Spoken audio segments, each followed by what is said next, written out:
Chers amis téléspectateurs de TV Liberté, de l'émission Synthèse, bonjour. Nous nous retrouvons pour une nouvelle émission préenregistrée, je dois préciser, en raison des contraintes actuelles. Mais j'espère que très bientôt, on pourra se retrouver dans un cadre un petit peu plus normal. Voilà.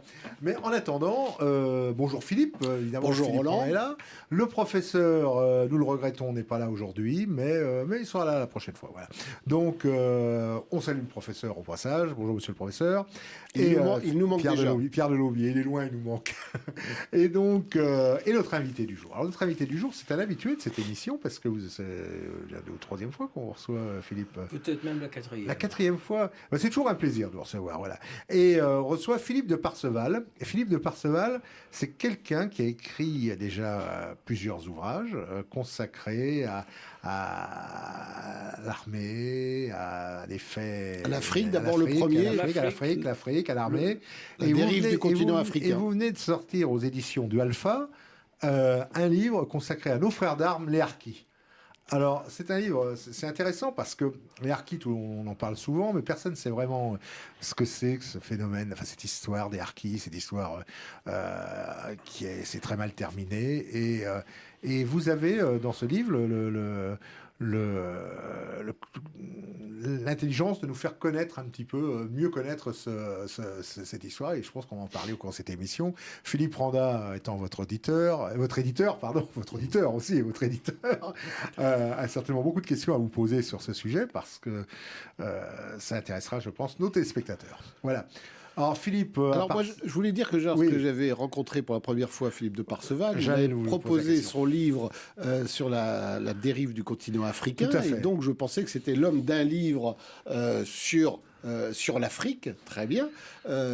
Et il m'en a proposé plusieurs autres ensuite, très régulièrement, qui avaient plus des rapports avec l'armée, que ce soit l'armée et surtout les militaires, les figures, mais pas les grandes figures, des figures que vous avez connues personnellement, et vous avez pu ensuite les mettre en valeur, parce qu'il y a les grands noms qu'on connaît et il y a les noms moins connus, bien évidemment. Pourquoi cet intérêt uniquement? Parce que vous-même, vous êtes Saint-Cyrien, c'est pour ça vous vous intéressez autant aux militaires? J'ai deux honneurs dans ma carrière. Le premier, c'est d'avoir fait Saint-Cyr. Et le deuxième, c'est d'avoir eu l'honneur de servir à la Légion étrangère. Donc, le fait d'avoir servi à la Légion étrangère m'a permis de rencontrer des êtres exceptionnels. La Légion est très connue. Est très connue. Ah ben, très connue aussi des téléspectateurs de TV Liberté, parce qu'il y a quelques semaines, nous recevions le major Houssin, qui a écrit un livre remarquable sur la Légion étrangère. Le recrutement dans la Légion étrangère aux éditions d'un autre ailleurs. On a fait une émission il y a 3 semaines avec le major Houssin. Vous pouvez regarder sur le site très de important, TV Liberté. Effectivement, parce que c'était un recrutement très spécial. Mais enfin... Je n'en parlerai pas puisqu'il en a parlé. Voilà. Pourquoi ce choix général? En ce qui concernait l'Afrique, si vous vous en souvenez bien, j'ai pris cette décision parce que j'entendais parler trop souvent à droite à gauche, et c'est l'argument que je vous avais exposé quand nous avons fait connaissance, que la colonisation a été une chose effroyable. C'est ce qu'on a président de la République.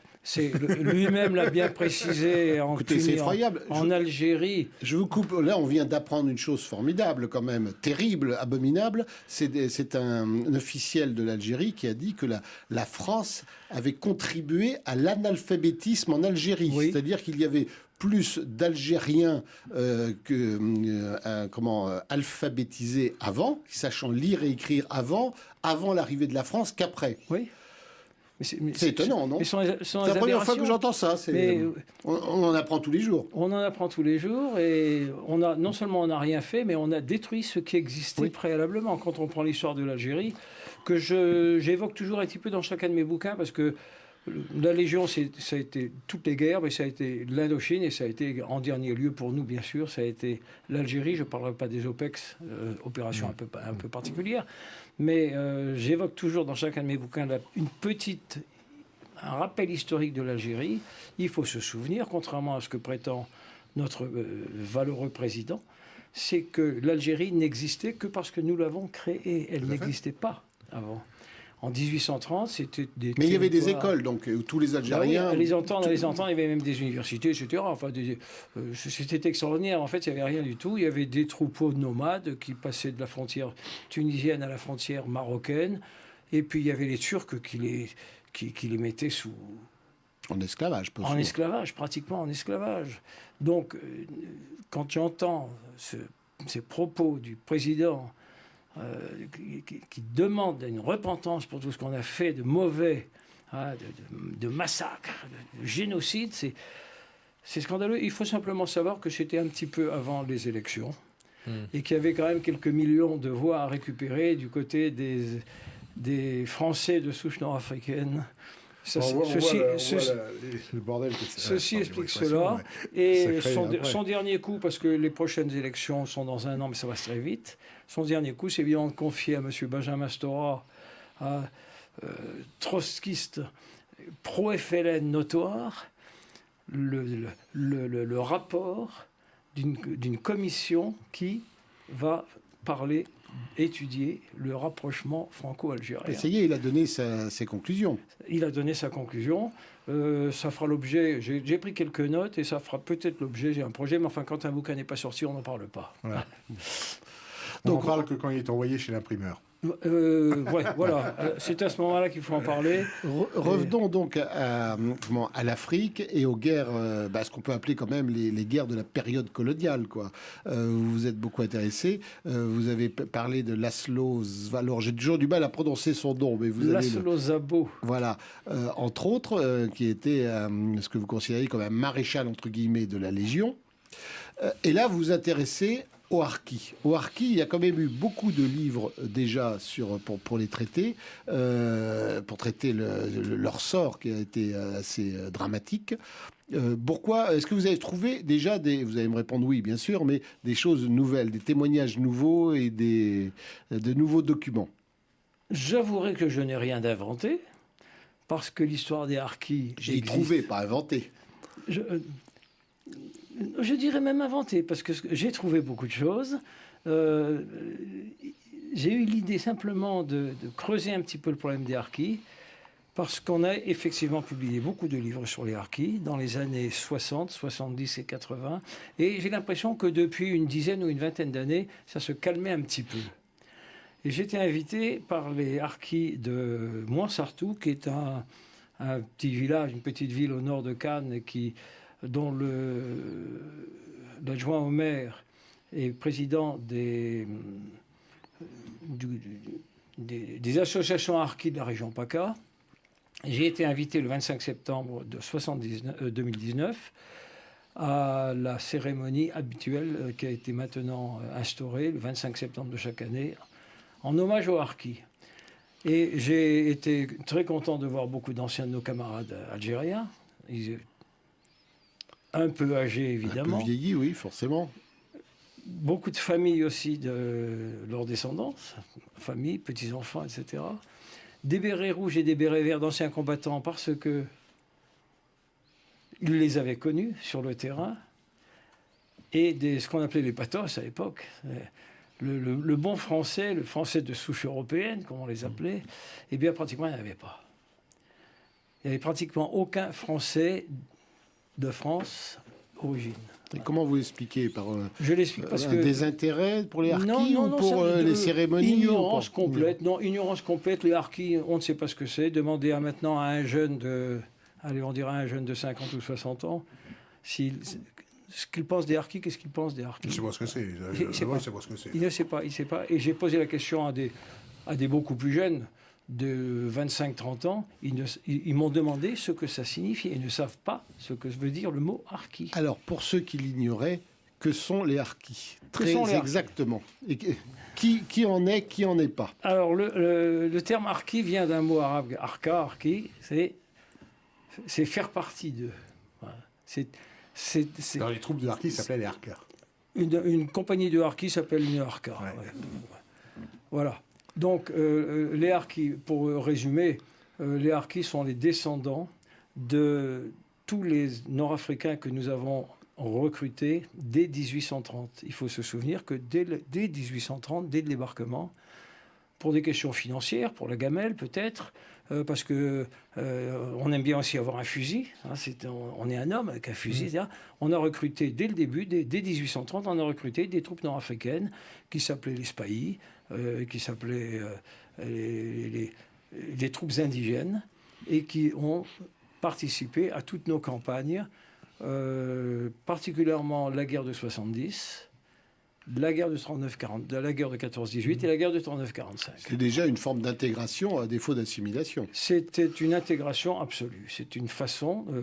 alors, peu importe les motifs. Les motifs, je vous le disais tout à l'heure, ça peut être alimentaire, ça peut être le fait de posséder effectivement un fusil. C'est une fierté. On devient un soldat, on n'est plus un paysan, on n'est plus l'esclave des Turcs, etc., etc. Voilà donc, en gros, si vous voulez, l'historique... Tous ces engagés volontaires s'appellent harkis au moment de l'époque de la guerre d'Algérie et ont été rassemblés dans des harkas, c'est-à-dire des compagnies d'une centaine, 120 hommes environ, dont les cadres étaient initialement tous européens et petit à petit, des jeunes sont sortis de la troupe pour être sous-officiers, et on a même des officiers. J'ai eu l'occasion de rencontrer des capitaines qui avaient été issus. Donc il y avait une promotion qui était tout à fait possible, même née en tant qu'Algérien. Il y avait une promotion, c'était pas de la chair à canon comme on l'a dit, il y avait une promotion, et il y avait beaucoup de sous-officiers, puis d'officiers qui étaient d'origine nord-africaine. Vous avez une idée à peu près du nombre de harkis qu'il a pu y avoir depuis, grosso modo ça se compte quoi? Par dizaines de milliers, centaines de milliers, millions? Je vais parler des harkis de l'époque de l'Algérie. Les harkis de l'Algérie, les harkis qui nous intéressent maintenant, ce sont ceux qui existent encore et qui ont des problèmes, qui ont eu des problèmes d'intégration et qui ont des problèmes d'intégration. Il y avait environ 120 à 150 000 harkis. Les chiffres sont très différents selon les sources. Le harki, on n'en parle tellement plus qu'on ne sait plus. Les archives ont été impossibles à décortiquer. Donc, il y aurait entre 120 000 et 150 000 harkis. Auxquels il faut rajouter les Nord-Africains, les Algériens qui étaient au service de la France, c'est-à-dire des fonctionnaires des mairies, les fonctionnaires dans les SAS, etc.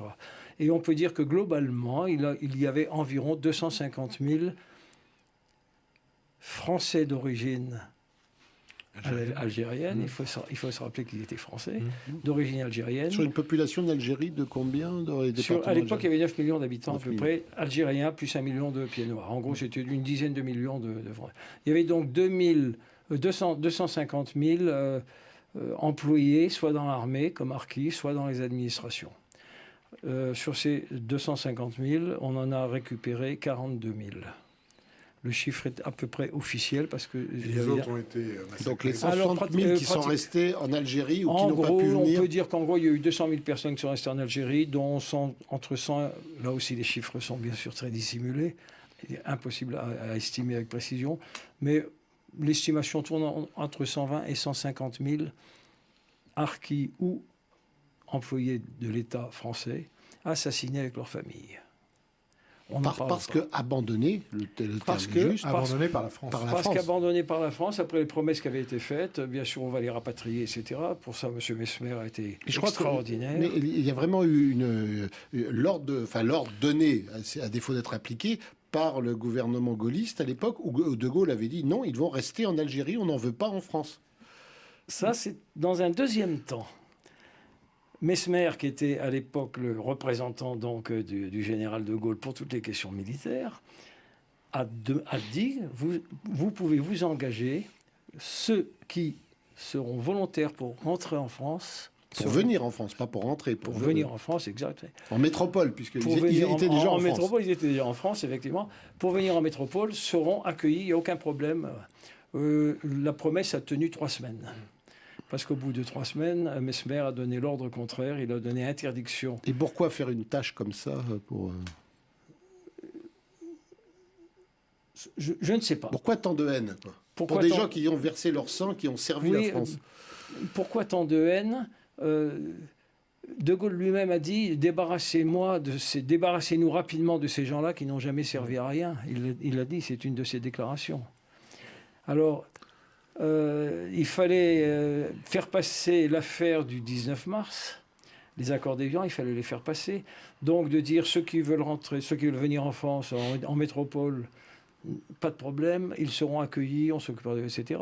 Il fallait faire digérer, le 19 mars, il fallait faire digérer les accords d'Évian qui ont été complètement au désavantage absolu de la France.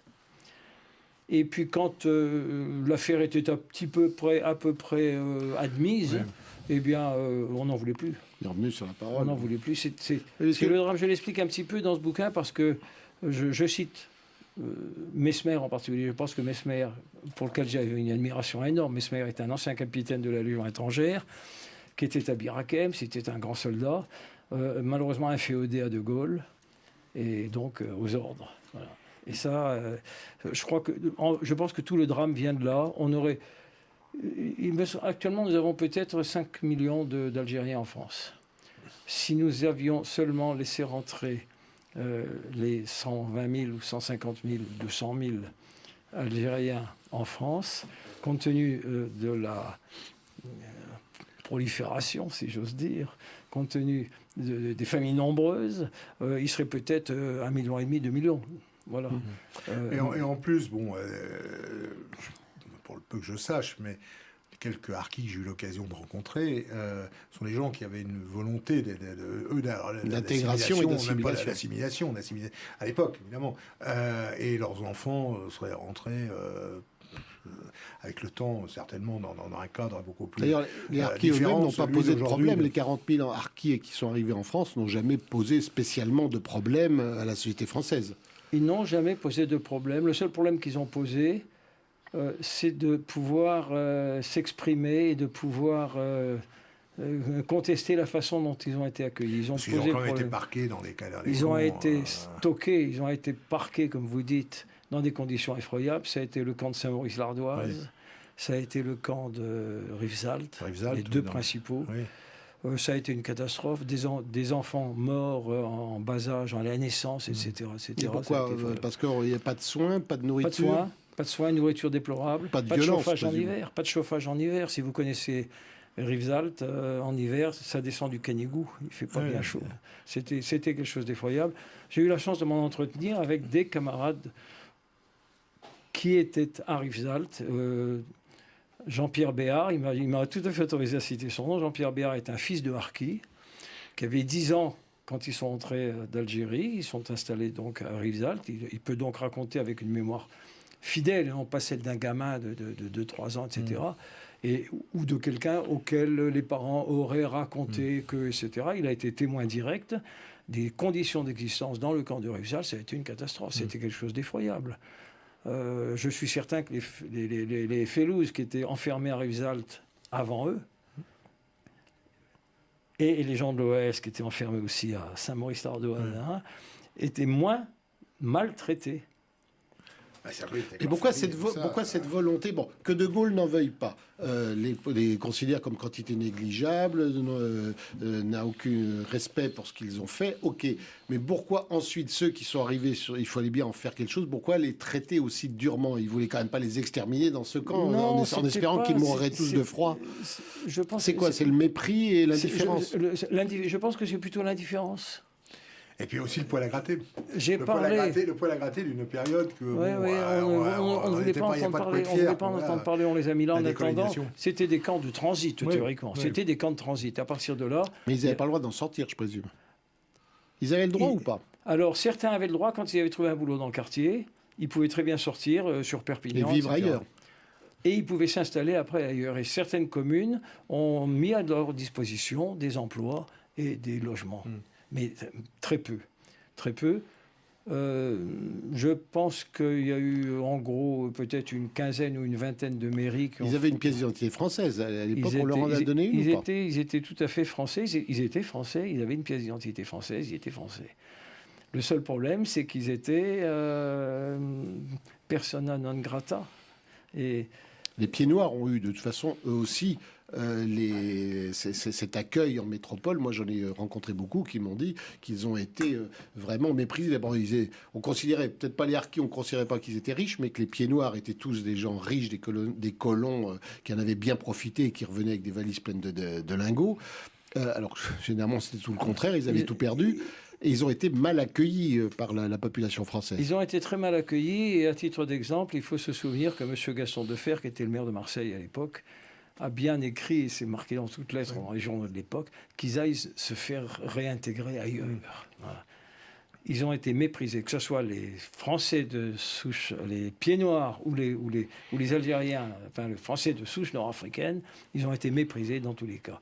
Le seul avantage des pieds noirs, et là j'en ai vu dans la région de Montpellier où j'ai habité pendant de nombreuses années, j'en ai rencontré beaucoup, j'ai beaucoup d'amis pieds noirs, ils avaient l'avantage de parler français et d'avoir un niveau professionnel quand même un peu plus élevé que le harki moyen qui descendait du Djebel, qui descendait des hauts plateaux, qui savait à peine lire le français, qui avait un niveau professionnel extrêmement bas. Donc, trouver du boulot, c'était pas évident. Il faut reconnaître que c'était pas une chose très facile.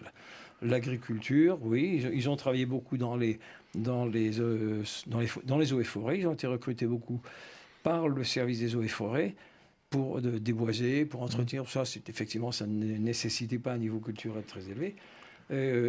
Mais grosso modo, ils avaient quand même le problème de la langue et le problème du niveau.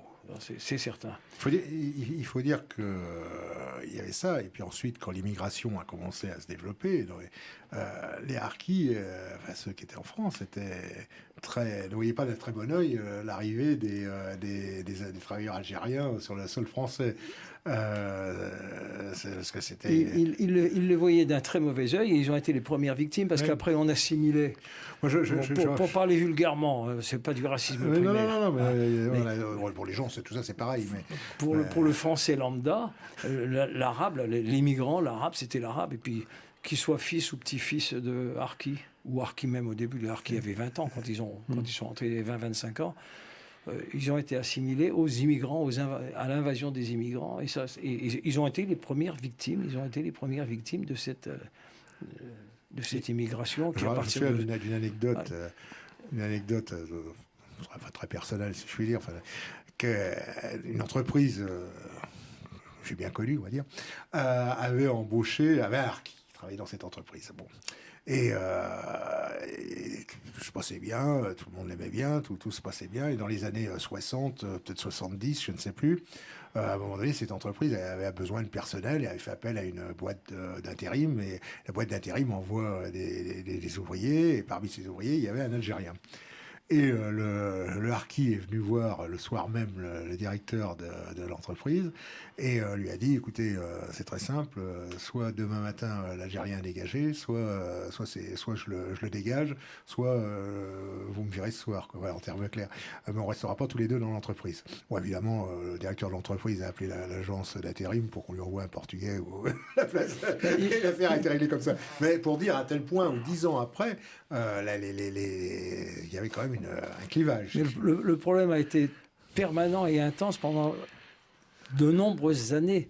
Dans les premières années après la guerre d'Algérie, les Algériens crevaient de faim en Algérie, puisqu'on sait comment l'économie a tourné, puisque nous étions, peut-être des génocidaires, mais... là, c'était la catastrophe. Tout le monde bouffait. Les Algériens eux-mêmes, le gouvernement algérien n'a pas fait grand-chose pour essayer d'entretenir ce qu'on avait construit, ce qu'on avait installé. Il y a de nombreux Algériens qui ont commencé à venir, dont beaucoup étaient des anciens Fellaga. Ouais. Anciens Fellaga. Fellaga de la dernière minute. Oui, c'est ça. Beaucoup, quand ils étaient certains. Après le 19 mars, c'est curieux, il y a eu beaucoup de Fellaga. Ça, c'était pour se faire bien voir. Ça rappelle 1944 en France. Oui, j'ai pas osé dire. Les résistants de la 25e heure. Voilà, j'ai pas osé parler du 6 juin. Non, ils ont attendu quand même 2-3 jours pour être sûrs. Mais, et quand il y a eu la contre-offensive. Disons qu'après, dès le 6 juin, ils ont commencé à penser à résister. Mais beaucoup d'Arabes qui sont entrés en France, d'Algériens qui sont entrés en France à partir des années 66, 67, 70, étaient des anciens Fellaga. Et effectivement, le harki, qui a toujours été considéré comme un traître par les Algériens, était en danger. Il y avait des représailles qui étaient encore formulées, le drame exécutées en France. De cette population qui a choisi la France, c'est qu'en Algérie, ils étaient considérés comme des traîtres et ceux qui étaient restés, qui n'étaient pas partis, qui n'avaient pas pu partir, ont été exterminés avec leurs familles, dans des conditions probablement de violence extrême. Et en France, ils étaient méprisés comme considérés comme des étrangers qui n'avaient rien à faire ici, voilà. alors qu'ils avaient versé leur sang, en tout cas versé leur vie dedans, quoi. Moi, j'ai souvent parlé, quand le bouquin est sorti, j'ai eu l'occasion d'en parler avec des amis qui étaient très heureux de le lire et d'apprendre honnêtement beaucoup de choses qu'ils ignoraient dans les années 60. Le français moyen de notre âge, enfin du mien plutôt, donc il y avait à l'époque 25-30 ans, qui travaillaient, qui étaient dans la vie courante, dans la vie normale de l'existence en France, ignoraient l'existence des harkis. Ignorait l'existence des harkis. La France ne s'en vantait pas. Et la façon dont les accords d'Évian étaient bâclés, les Français n'étaient pas au courant. Alors, on reviendra peut-être après sur la situation et comment ils ont fini quand même par s'assimiler, à s'intégrer en tout cas, et s'assimiler pour eux, pour la plupart, à la société française. Ça, vous nous en parlerez après. Mais leur action pendant la guerre d'Algérie, la phrase du général de Gaulle, c'est quantité négligeable, ils n'ont servi à rien, ils n'ont rien fait. C'est vrai ? C'est évidemment intégralement faux. Les harkis ont commencé à faire un travail sur le terrain extrêmement fabuleux quand il y a eu dès le début, bien sûr, mais à partir du moment où le plan Chal a été appliqué par le général Chal, il a demandé une recrudescence d'engagement des harkis qui sont passés de 10-20 000 à 120 000. C'était énorme.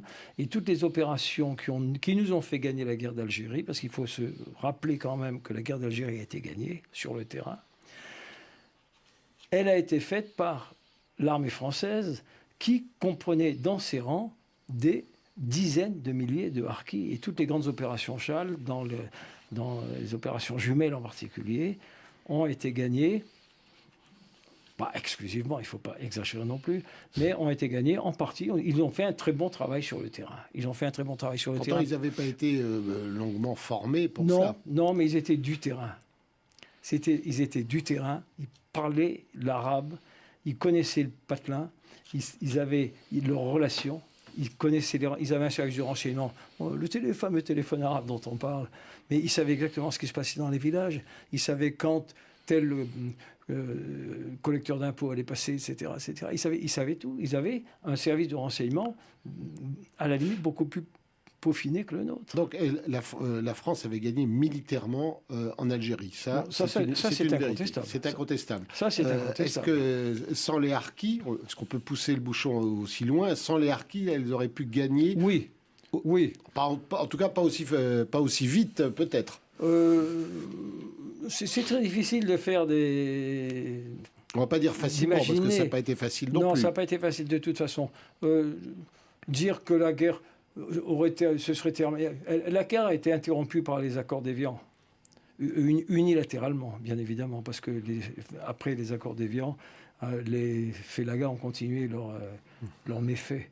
L'armée française a arrêté la guerre en Algérie le 19 mars. Mais pas les Félagas ont continué. Bon, de toute façon, on avait gagné la guerre sur le terrain, et ça, c'est une chose qui est incontestable. On avait gagné au résultat final. Et quand il y a eu le putsch, il faut se souvenir aussi, et ça, on n'en parle jamais, la semaine du putsch, il n'y a pas eu un attentat. Avril 1961. Du 22 au 26 avril, 61. Il n'y a pas eu un attentat. Les Félagas étaient dans l'attente, dans la peur, dans la terreur, parce que on ne faisait pas de cadeaux pendant ce moment-là. Et malheureusement, le putsch a échoué. Je dis malheureusement. Malheureusement, parce que la guerre aurait été écourtée d'1 an. On aurait perdu quand même l'Algérie. Ça, c'est un autre sujet dont on parlerait éventuellement à un autre moment. On aurait de toute façon perdu l'Algérie, elle serait devenue indépendante, ça c'était inéluctable. C'est ce que j'explique à mes camarades pieds noirs. Je fais partie du cercle algérianiste, alors j'ai beaucoup de mal à leur faire comprendre et à leur faire admettre que de toute façon l'Algérie, elle allait être indépendante. Elle allait être indépendante parce que c'était la mouvance générale, mondiale. Il n'y a plus de colonies, c'était terminé. Bon. Mais on aurait pu donner l'indépendance à l'Algérie dans des conditions plus favorables, aussi bien pour les pieds noirs, une partie des pieds noirs qui auraient pu rester. On aurait très bien pu faire un pays où les Français de souche européenne et les Français de souche nord-africaine auraient été algériens pour ceux qui voulaient la nationalité algérienne, ou sinon ils pouvaient rester français sur place, etc. Mais l'Algérie pouvait être conservée dans des conditions normales d'existence et on ne serait pas arrivé au résultat 30 ans, 40 ans, 50 ans après d'un pays qui est un des plus pauvres d'Afrique. C'est-à-dire qu'on a remis l'Algérie à une oligarchie de faiseurs qui ont transformé ce pays qui avait quand même été, comme vous le disiez tout à l'heure, totalement construit grâce à la France et qui en quelques années en ont fait une poubelle du tiers-monde. Voilà, alors il y a une anecdote, je ne sais pas si c'est absolument vrai, mais enfin j'ai entendu dire, ou j'ai lu dans tout ce qui passe sur Internet, que quelqu'un de notre gouvernement aurait dit aux Algériens, au niveau du gouvernement algérien, vous allez avoir des problèmes parce que quand il n'y aura plus de pétrole, vous allez vraiment avoir des problèmes. Ouais. Et ça commence effectivement maintenant. Alors la réflexion aurait été, de toute façon, nous ne serons plus chez nous, nous serons chez vous. Bon, c'est peut-être un gag. C'est peut-être un gag, mais malheureusement, on en a quand même 5 millions à peu près en ce moment. Ça commence. Je voudrais revenir au harkis. Donc, la plupart qui n'ont pas pu venir en métropole se sont fait massacrer avec leurs familles. Est-ce qu'il y en a qui ont quand même réussi à survivre et ensuite en Algérie? Et est-ce que pour eux, ça s'est arrangé en Algérie ou pas? Ou jamais? Ça ne s'est jamais arrangé en ce sens que très dernièrement encore, le gouvernement algérien a demandé à préciser aux enfants de harkis français qu'ils pouvaient aller en Algérie s'ils reconnaissaient que leurs parents, que les harkis, leurs pères, étaient des traîtres pour la nation algérienne. Donc on est toujours actuellement... Donc on veut faire payer aux enfants l'engagement de leurs parents. On veut faire payer aux enfants. Et je pense que ceux qui sont restés en Algérie, qui n'ont pas été exterminés, il y en a peut-être, je pense, autour de 40 ou 50 000 à l'origine, initialement. Je pense qu'ils ont eu des représailles sur le plan... Je ne pense pas. J'ai même lu qu'ils ont eu des représailles sur le plan des attributions de logement qui leur ont été retirées, sur le plan des postes de fonctionnaires qui leur ont été retirés, etc. Il y a eu des représailles systématiques sur ceux qui n'ont pas été... Mais ils ont pu survivre, continuer de vivre en Algérie quand même. Ils ont continué, on pourra dire de survivre, parce que les Algériens survivent maintenant. Globalement, ils survivent. Oui, mais enfin, donc ils survivaient un peu comme les autres, encore moins bien que les autres par leur engagement, mais... Moins bien que les autres. Mais dans un contexte qui a été catastrophique pour tout le monde. Voilà. Rappelons que dans un premier temps, ils ont été employés pour aller déminer les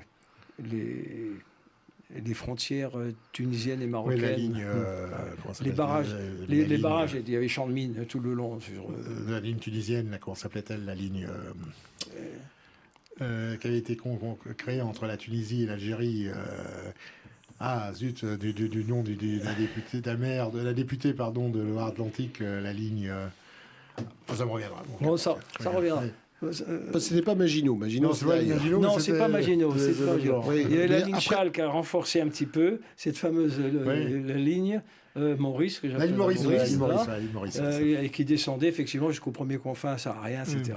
Oui, mais après toutes les guerres, on a utilisé et obligé les prisonniers du camp adverse à aller déminer. Les perdants à aller déminer. Malheur aux vaincus. Et souvenez-vous, mon cher Philippe, que nous avions parlé de Laszlo Szabó tout à l'heure. Et Laszlo Szabó, à l'âge de 12 ans, a été pris par les Allemands. C'est un Hongrois qui a été pris par les Allemands pour aller travailler en Allemagne. Et les Américains, quand il avait 15 ans, donc en 1945, l'ont emmené déminer les plages de Normandie. Donc c'est monnaie courante, c'est l'usage. Malheureusement, il y a eu beaucoup de morts ou d'estropiés dans ces affaires algériennes, du déminage des barrages. D'accord. Et donc les harkis qui sont restés et qui n'ont pas été tués au moment de l'indépendance ont quand même survécu. Voilà, ils ont survécu. Mais aujourd'hui, voilà, il reste quand même des... Il reste un peu des parias. Mais est-ce qu'aujourd'hui en Algérie, ils sont... officiellement, oui, il y a les discours. Est-ce que dans la réalité, dans le peuple algérien, on se préoccupe encore beaucoup de ça aujourd'hui? Je pense que maintenant, ça commence à être un petit peu oublié. Ça commence un peu... voilà. Alors, on revient maintenant aux harkis en France. Donc, ils finissent quand même par être employés selon leurs possibilités dans l'agriculture. Ils vont quand même le quitter, ce camp, notamment de Rivesaltes et ailleurs. Là, il faut il faut rendre hommage à un certain nombre de maires de villes de France qui ont, dès le mois de septembre et octobre de 62, c'est-à-dire quelques semaines après les arrivées des premiers harkis, se sont mis en relation avec les services des camps pour récupérer des harkis. Quelques maires, peu malheureusement, mais il faut rendre hommage à ces maires qui les ont récupérés pour ceux qui avaient un certain niveau, pour les employés comme employés de mairie. Bien sûr, c'était peut-être au nettoyage, c'était peut-être comme petit employé de mairie, mais au moins ils les ont sortis, ils ont donné des logements. Ils ont leur donné une dignité. Ils ont donné des logements et ils ont donné une activité, un salaire, et leur famille a pu être hébergée dans des locaux. Je citerai bien sûr Jean-Christophe Fromentin, le maire de Neuilly, qui a succédé au maire précédent, qui est aussi Sarkozy et Achille Peretti. Achille Peretti, bon. Et Achille Peretti, oui. Merci. Qui donc se sont occupés dès le début de récupérer des harkis. Nous trouvons quelques maires. Même aujourd'hui, on parlait de Jean-Christophe Fromentin. Maintenant, non, le problème ne se pose plus. Lui était enfant à l'époque, je crois. Le problème s'est posé pendant les 2 premières années. Oui. Après, les camps ont été fermés, sauf celui de Rivesaltes, qui en ont conservé quelques-uns. Des gens qui étaient irrécupérables. Oui. Mais grosso modo, au bout de 2 ans, à peu près, les camps étaient pratiquement vides. Hein. Oui. Et là, il faut rendre hommage à ces gens qui ont effectivement mis leurs moyens municipaux. Oui, ça a été le cas d'Achille Peretti. Je citais tout à l'heure l'Office des forêts. Il y a beaucoup de harkis ont été également employés par l'Office des forêts dans le Roussillon et du côté de la Durance, sur les bords de la Durance. Aujourd'hui, y a-t-il encore une cohésion des anciens harkis ou des familles de harkis entre eux, surtout par rapport à l'immigration algérienne nouvelle? Donc, visiblement, ils n'ont pas tellement d'atomes crochus les unes entre les autres. Non seulement il n'y a pas d'atomes crochus, mais effectivement, comme vous le dites, ils se resserrent. Les liens des harkis en ce moment se resserrent depuis quelques années, beaucoup plus que peut-être dans les débuts. Ah oui ? Dans les débuts, vous aviez des affaires de jalousie, etc. Et actuellement, compte tenu justement de cette concurrence... De cette assimilation dont ils ne voudraient pas. Eux veulent avoir une identité par rapport aux autres. Quoi. Oui. J'ai cité tout à l'heure Jean-Pierre Béard. J'ai eu la chance, donc, grâce à cette impression que j'ai eue du 25 septembre de 2019, j'ai pris contact après avec des harkis locaux. Ils ont des associations de harkis. Il y a un collectif des harkis pour... PACA, ils sont plus, d'une façon globale, j'ai fait une carte dans le livre qui reprend les implantations des harkis. Ils sont surtout installés bien sûr dans le Midi. Il fait chaud, c'est le soleil. Si on regarde leur pays, répartition des pieds noirs, c'est pareil. Ils sont pas loin de la Méditerranée. Ils se sentent presque un petit peu comme chez eux. Il y a des associations de harkis qui sont extrêmement efficaces et solidaires. Je profite de ça pour faire une parenthèse, pour souligner le travail... je pense qu'on en conviendra tous ici, remarquable, qui a été fait par l'association Jeunes Pieds Noirs par rapport à la connaissance des harkis, qui a continué depuis des années. Bernard Coll et son épouse ont fait énormément de travail pour faire connaître un peu aux Français ce qu'était la cause des harkis. Absolument, mais ça reste quand même un peu en vase clos. Bien sûr, au moins c'est fait, au moins ça le mérite d'être fait. Je continue à Cannes à rencontrer des jeunes de 25-30 ans qui ne savent pas ce que c'est qu'un harki. Ah oui, c'est ça. Et à Cannes, il y a beaucoup d'enfants de harkis qui travaillent à la municipalité de Cannes, qui travaillent à la municipalité de Moinsartou, qui travaillent sur Nice, etc. Il y en a quand même beaucoup. Maintenant, ils ne disent pas non plus je suis fils de harki. Ils ne l'exposent pas trop parce que ça, il y a toujours une petite... Est-ce qu'il y a eu à un moment une volonté de la part de certains de ces harkis d'influencer la vie politique française? Non. Jamais. Non. Il y a eu des contacts avec des politiques pour essayer d'avoir quelques petites reconnaissances, mais Il y a eu beaucoup de promesses qui ont été faites, mais non, on ne peut pas dire qu'il y a eu beaucoup d'influence. Il y a eu la fille d'Harki qui a une carrière, je crois, je me trompe peut-être, mais Jeannette, comment s'appelle-t-elle? Zénitaire. Non, qui a été à un moment, qui s'était occupé à un moment d'ailleurs de l'organisme qui avait été mis en place, je ne sais plus si c'était par Chirac ou par... c'est plutôt par Chirac, parce que Mitterrand et Hollande n'ont pas fait grand-chose dans ce domaine-là. Il n'avait rien à voir avec l'Harki d'ailleurs, mais c'était sur l'intégration, je ne sais quoi, vous avez une espèce de... ou des discriminations, je ne sais plus, un comité Théodule quelconque, mais qui avait été dirigé par une femme assez courageuse qui avait beaucoup fait à l'époque. Les souvenirs sont vagues pour moi. Oui, je pense qu'il n'y a pas grand-chose. Qui était une fille de Harki, je crois, cette dame. Oui, son nom m'échappe maintenant, effectivement. Oui, mais elle s'est heurtée à l'indifférence de tous les politiques. Tout à fait, il faut se souvenir que les politiques ne s'occupaient des Harkis que pendant les campagnes électorales. Vite oublié, les promesses vite oubliées, on connaît le principe de la promesse électorale. Et on peut déterminer à peu près s'il y a un vote Harki. Ils votent plutôt pour quel parti, quel mouvement? Non, ça c'est pas... Je ne peux pas répondre à cette question. Non pas que je ne veuille pas, mais je n'en ai pas la réponse. Je dirais que dans le Midi, je les connais un petit peu. Ils votent pas à gauche. Ceux avec lesquels j'ai pu m'entretenir, ils font partie des gens qui sont quand même... ils savent qu'il y avait des gens qui étaient pour l'Algérie française, qui maintenant encore pensent que l'Algérie française pouvait exister, etc.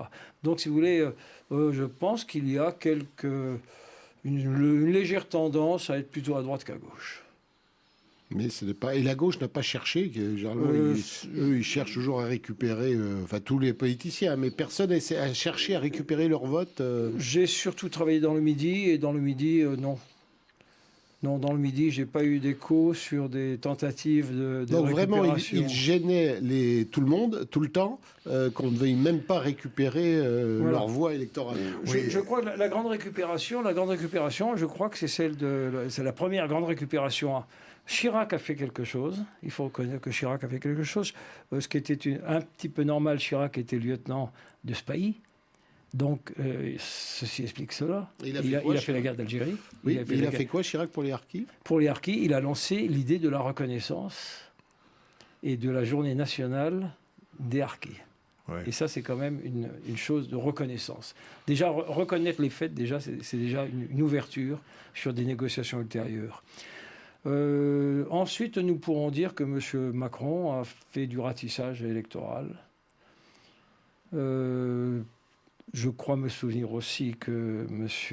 Hollande en avait fait autant pendant les périodes électorales. Macron est surtout connu pour sa repentance, toutes les insultes qu'il fait sur cette période. La repentance, on en parle depuis le mois de décembre. On est à 1 an et 3 mois des élections. Vous voyez le rapprochement. Oui, on parlait à l'instant, grâce à la technique moderne, de Jeannette Bougrabe, qui était qui a été présidente de la HALD, l'organisme des la haute autorité pour les discriminations, l'égalité des chances et tout ça, et qui était la fille d'un caporal de l'armée française, et ses grands-parents avaient été il y a eu beaucoup de problèmes avec le pouvoir algérien, et elle-même, donc fille de Harki, a souvent intervenu. Bon, aujourd'hui, elle est essayiste, elle a écrit des livres et tout ça, et a souvent intervenu pour défendre la cause des Harkis. Voilà, c'est ce que je voulais dire. Je me souvenais plus de son.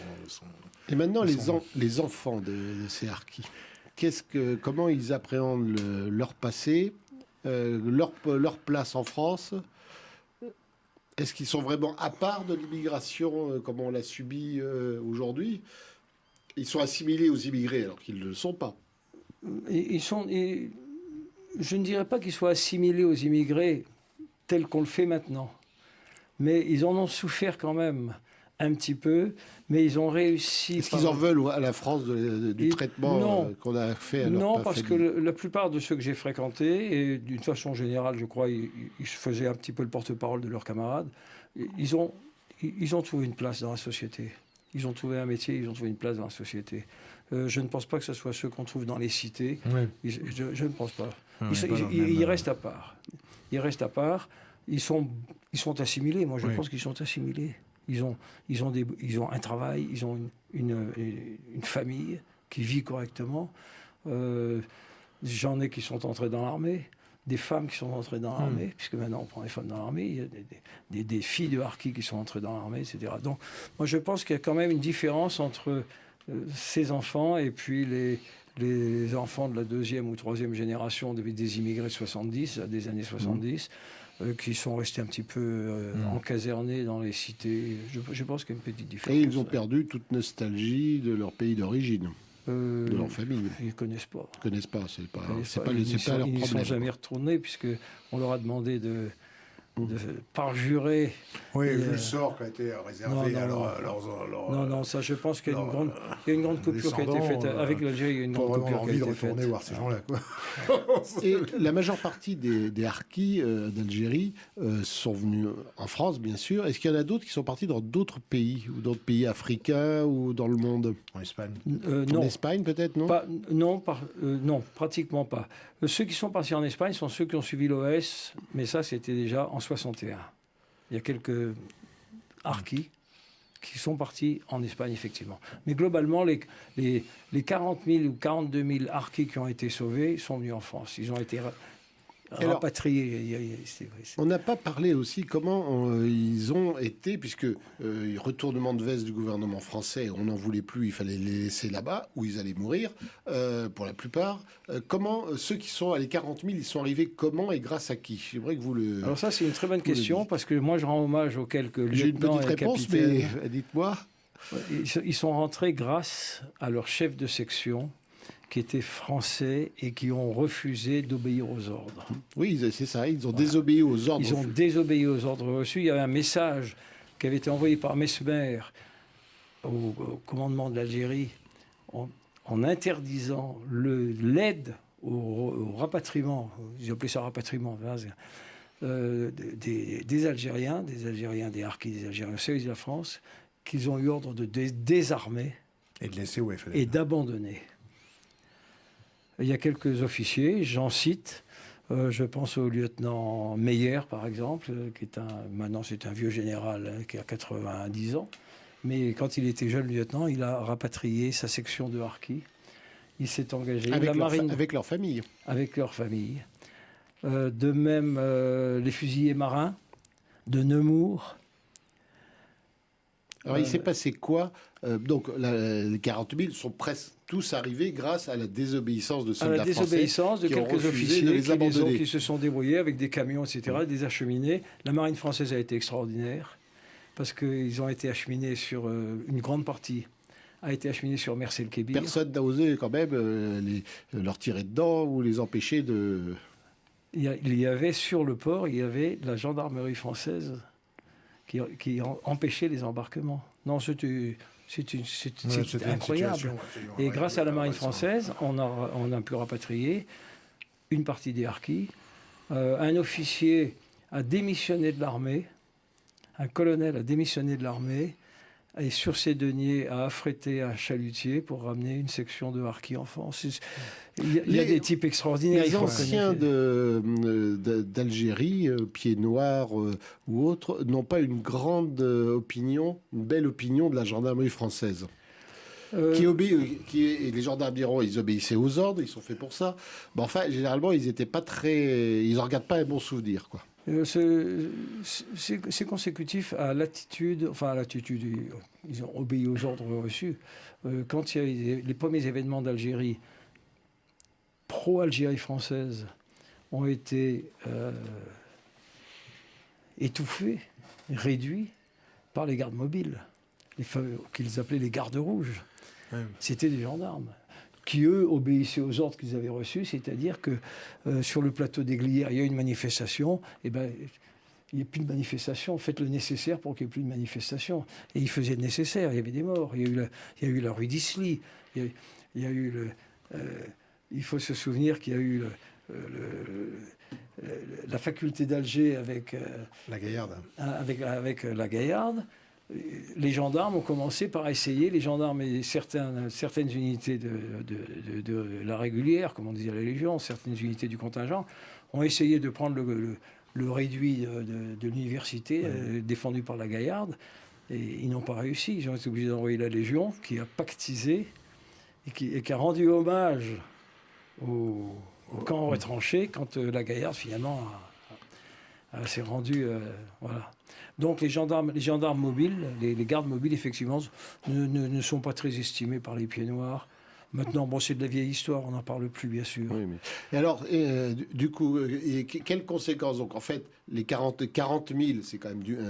42 000. C'est important, 2 000, ça fait 5%. Ça fait 5%. 42 000 harkis, femmes, enfants sont sur le sol français. Bon, le gouvernement français est bien obligé de faire avec. Les parcs dans des camps de transit. Et les militaires qui ont désobéi aux ordres, est-ce qu'ils ont été sanctionnés ou pas? Est-ce que tout le monde a fermé les yeux? Certains ont démissionné, mais la plupart n'ont pas eu de soucis. La plupart ont été... peut-être pendant quelque temps, ceux qui n'avaient pas démissionné. La plupart n'ont pas démissionné, d'ailleurs, et c'est assez rare. N'ont pas eu de soucis particuliers, ils ont continué leur carrière. Mais tout le monde savait qu'ils avaient désobéi aux ordres. Ils avaient désobéi aux ordres, oui, effectivement, ils avaient désobéi aux ordres, mais rappelons-nous quand même que... Le gouvernement gaulliste n'a pas fait de représailles sur eux. Il n'y a pas eu de représailles sur eux. Souvenons-nous même que Élie de Noix de Saint-Marc, lui était un gros révolutionnaire, un gros révolté contre le gouvernement. Élie de Saint-Marc, quand il est sorti de prison, il a récupéré, en 68, il y a eu l'amnistie, et il a récupéré son grade et ses décorations, son droit au port, etc., son droit à la retraite, etc. Donc, je pense qu'avec 68, ils ont voulu passer un petit peu l'éponge sur tout ce qui s'était passé. C'est-à-dire, tout le monde connaît l'histoire de l'entrevue entre Massu et De Gaulle en 68, fin mai 68, où De Gaulle fuit Paris, rejoint Massu en Allemagne. Oui.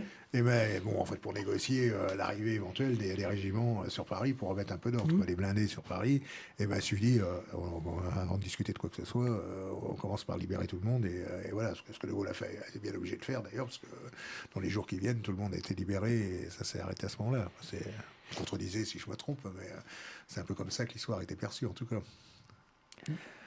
Oui, ça n'a pas ressuscité Bastien Thierry. Non, mais voilà. Je dis pas ça pour défendre De Gaulle. Je crois, mon cher Roland, que nous sommes arrivés à la fin de cette émission. Quand on reçoit notre ami Philippe de Parseval, on fait des émissions de 2 heures. Ça continue.